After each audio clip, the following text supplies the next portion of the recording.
Hello friends, मैं doctor Sadaf Siddiqui.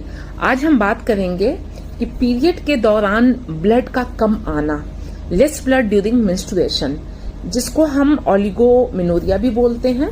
Oligo means कम, मेनोरिया means periods के दौरान आने वाला ब्लड।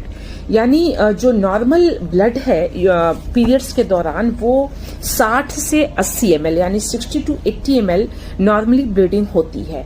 अगर ये ब्लीडिंग 30 ml से कम है तो इसको हम ओलिगोमेनोरिया बोलेंगे, यानी पीरियड्स के दौरान ब्लड का कम आना। अब मैं बात करूंगी इसके कॉजेस के बारे में, ये क्यों होता है, कैसे होता है।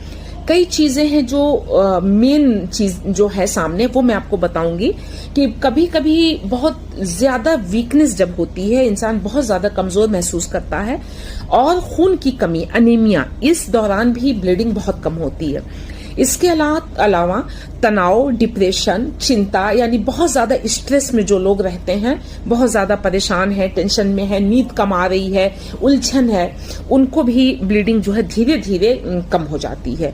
इसके अलावा जिसका वजन बहुत ज्यादा कम होता है, मतलब वेट 30 से लेकर 40 के बीच में होता है, ऐसी बहुत सी औरतें हैं जो अंडर वेट हैं, उनको भी ये दिक्कत आती है।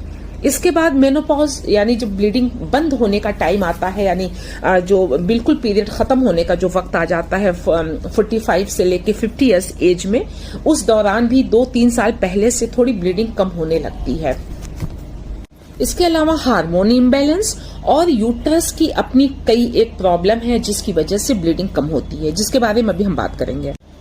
अब ओलिगोमेनोरिया के जो कई मेन कॉज हैं उसके बारे में हम बात करेंगे। नंबर 1, कॉन्स्टिट्यूशनल और नॉर्मल। इसमें कई बार बहुत सी लेडीज ऐसी होती हैं जिनको नेचुरली ब्लड कम आता है शुरू से। पीरियड का एक मैकेनिज्म है जो हम आपको बताएंगे कि पीरियड आता कैसे है। पीरियड के दौरान जो यूट्रस के अंदर वाली लेयर होती है, जिसको हम एंडोमेट्रियम बोलते हैं, वो टूटती है। जब वो टूटती है या यूट्रस को छोड़ देती है अंदर वाली लेयर, तो पीरियड स्टार्ट हो जाता है।